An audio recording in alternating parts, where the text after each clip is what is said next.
사나 죽으나 나는 누구의 것이라고요? 주님의 것이라. 그대로 되시기를 주님의 이름으로 축복합니다. 아멘. 살다 보면 열심히 살았는데 손에 쥔 것이 아무것도 없다라고 느껴질 때가 가끔 있습니다. 예를 들어 자녀를 위해 평생을 바쳤는데 자녀와 갈등이 생겼을 때, 직장에서 최선을 다했는데 결과가 좋지 않거나 남들보다 뒤처지는 것 같은 느낌이 들 때 깊은 무력감에 빠지기도 합니다.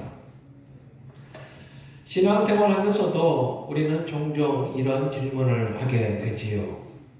하나님은 나를 왜 이 자리에 두셨을까? 나는 평범한데, 아니 평범한 것도 아닌 것 같은데 내가 과연 하나님께 쓰임받을 수 있을까? 내가 이렇게 살아가는 것이 무슨 의미가 있는 걸까?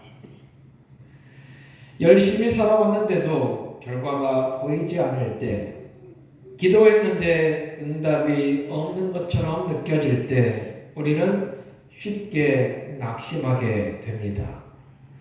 특히 오늘 4절 말씀을 보면 내가 헛되이 수고하였으며 무익하게 공연히 내 힘을 다하였다라는 말씀이 있습니다. 어쩌면 이 고백이 오늘을 살아가는 우리들의 탄식과도 너무나도 닮아 있는 것 같습니다. 하지만 하나님은 그 탄식 속에 머물러 있는 종들에게 놀라운 반전을 선포하고 계십니다. 우리는 오늘 말씀을 통하여 우리의 수고가 결코 헛되지 않은 이유를 생각해보며 은혜를 나누고자 합니다. 오늘 본문 이사야 49장 1절에서 7절 말씀은 이런 마음을 가지고 살아가고 있는 하나님의 백성들에게 주시는 말씀입니다. 오늘 이 말씀을 우리는 흔히 여호와의 종의 노래라고 부릅니다. 이사야서에는 4편의 종의 노래가 나오는데 그 종의 노래 중 두 번째 노래가 바로 오늘 본문입니다. 이 종은 궁극적으로는 예수 그리스도를 가리키고 있습니다.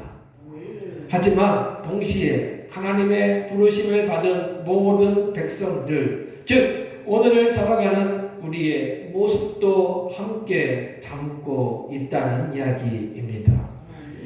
1절 말씀을 보면 여호와께서 태에서부터 나를 부르셨고 내 어머니의 복중에서부터 내 이름을 기억하셨으며 라고 했습니다. 이 본문에서 가장 중요한 단어는 태에서부터입니다. 우리는 이 땅에 태어나서 자라며 공부하고 일하고 결혼하고 신앙생활을 하지만 하나님의 시선은 그보다 훨씬 더 앞서 있다는 이야기입니다. 하나님은 우리가 존재하기 전부터 이미 우리를 알고 계셨습니다. 우리는 이 땅에 실수로 태어난 인생이 아니라는 것이지요. 우연히 여기까지 불러들어온 것도 아니라는 겁니다. 그런데 세상은 우리를 무엇으로 평가합니까? 결과로 평가합니다. 하나님은 우리를 존재 그 자체로 우리를 부르신 줄 믿습니다. 내 이름을 기억하셨다라는 말은 단순히 이름 3글자를 기억하셨다는 것이 아닙니다. 우리에게 주신 사명과 목적을 정확히 다 알고 계셨다라는 것이지요. 지금 나의 인생은 어떤 모습입니까? 내 인생을 바라보면 만족스러우십니까? 아니면 답답하십니까? 길을 잃은 것처럼 느껴지십니까? 내가 어떤 상태에 있든지 상관없이 하나님은 우리를 부르신 분이신 줄 믿습니다. 2절 말씀을 보면 내 입을 날카로운 칼같이 만드시고 나를 그의 손 그늘에 숨기시며 나를 갈고 닦은 화살로 만드사 그의 화살통에 감추시고 라고 했습니다. 칼을 한번 생각해 보십시오. 칼이 처음부터 날카로웠습니까? 무딘 쇳덩어리를 녹이고 갈고 닦아서 칼이 되는 것이죠. 화살이 처음부터 뾰족했을까요? 그렇지 않습니다. 반드시 깎고 갈고 다듬어지는 과정이 필요합니다. 하나님은 종을 부르신 이후에 곧바로 무대 위에 세우시지 않습니다. 부르신 이후에 기다리게 하시고 숨기시고 연단의 과정을 겪게 만드십니다. 예수님의 공생애가 몇 년이었습니까? 약 3년이었습니다.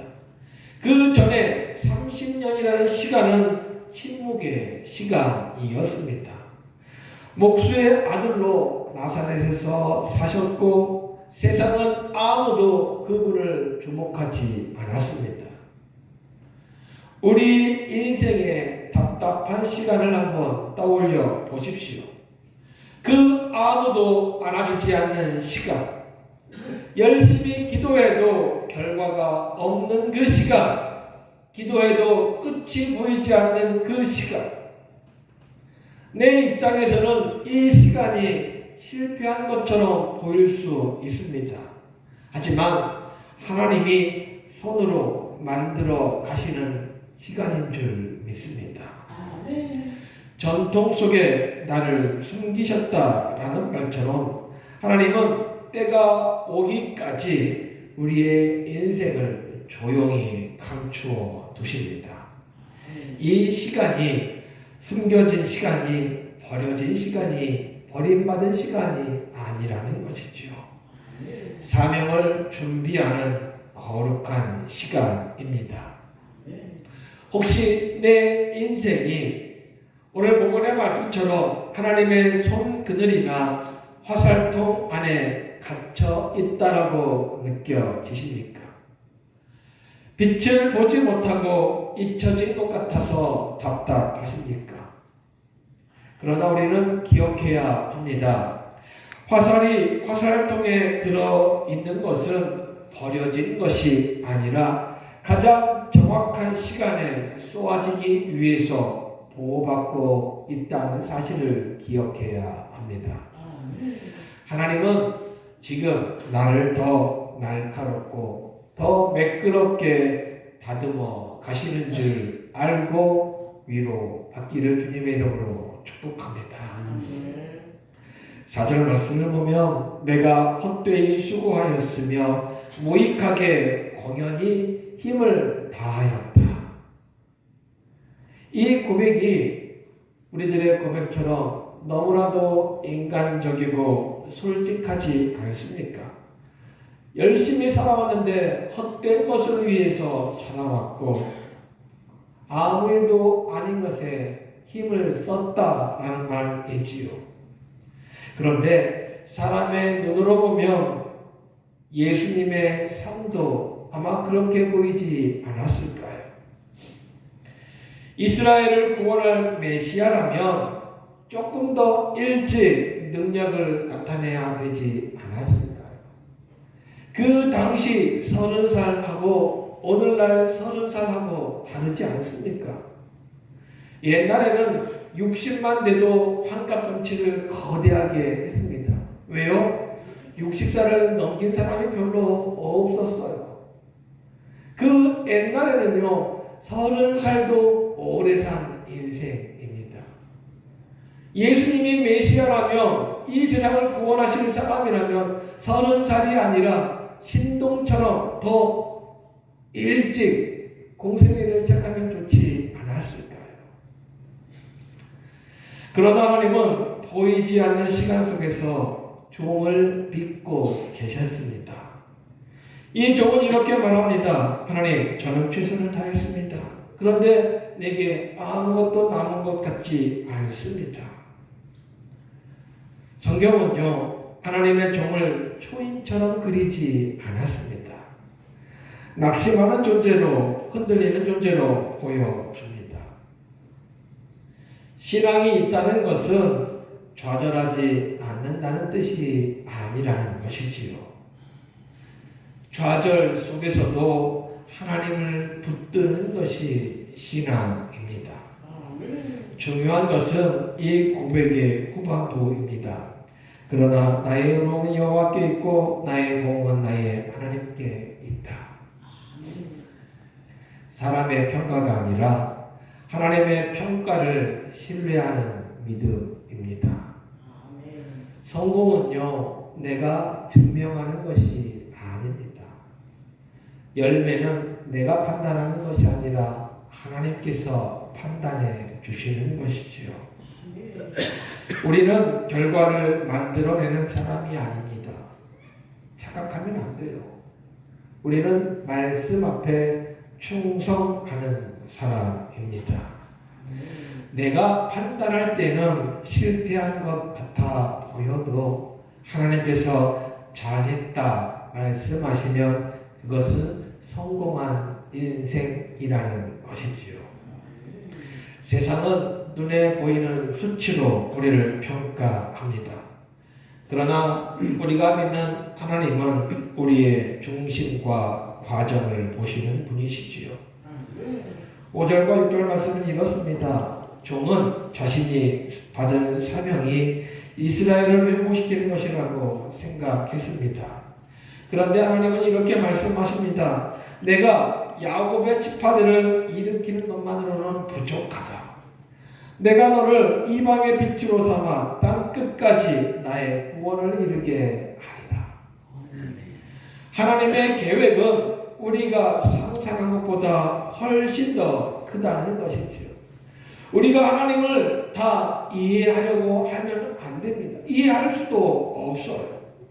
우리는 하나님 이 정도면 충분합니다 라고 말하지만 하나님은 아직 멀었다 라고 말씀하고 계시는 것이지요.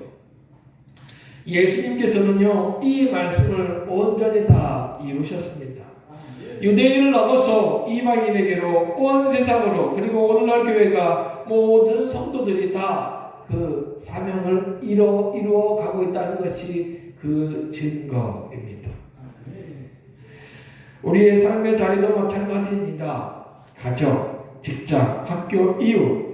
하나님은 자가 보이는 삶의 자리를 통해서 큰 구원의 역사를 이루어 가시는 줄 믿습니다. 내가 골방에서 아무도 모르게 흘린 눈물, 그 누구도 알아주지 않는 헌신, 보답 없는 친절, 세상은 헛되다라고 말할 수 있습니다. 그러나 하나님은 그것을 영화롭다라고 판단하시는 것이지요.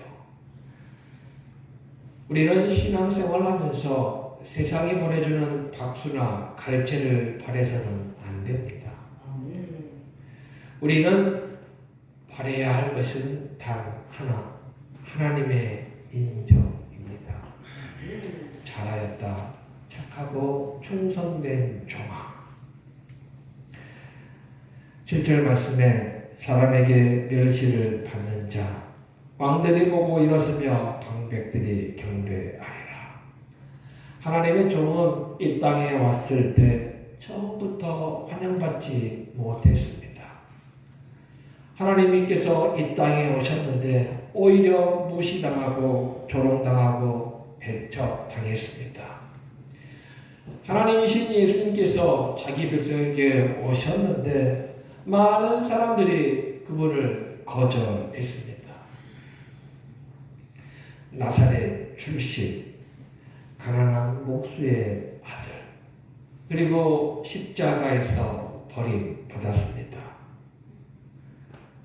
그러나 하나님은 그분을 가장 높은 자리로 높이셨습니다.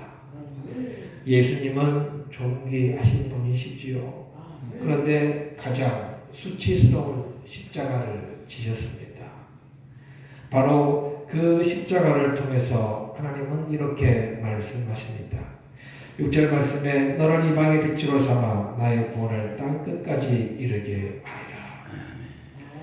사람들은 거절했는데 하나님의 계획은 막지 못했습니다. 이스라엘의 거절을 통해서 열방의 구원의 문이 열렸음을 우리는 기억해야 합니다.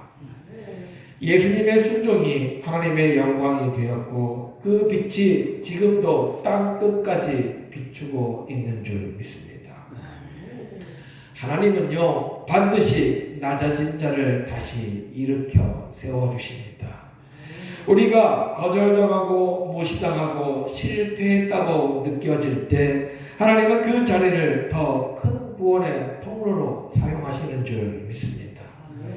지금 내 평가가 내 인생의 마지막 평가가 아니라는 것이지요. 우리는 여호와의 종으로 부름 받았습니다. 이 사실이 마음으로 믿어지고 입으로 시인되어 주십니까? 오늘 말씀을 통해서 우리는 분명한 사실 하나를 붙잡아야 합니다.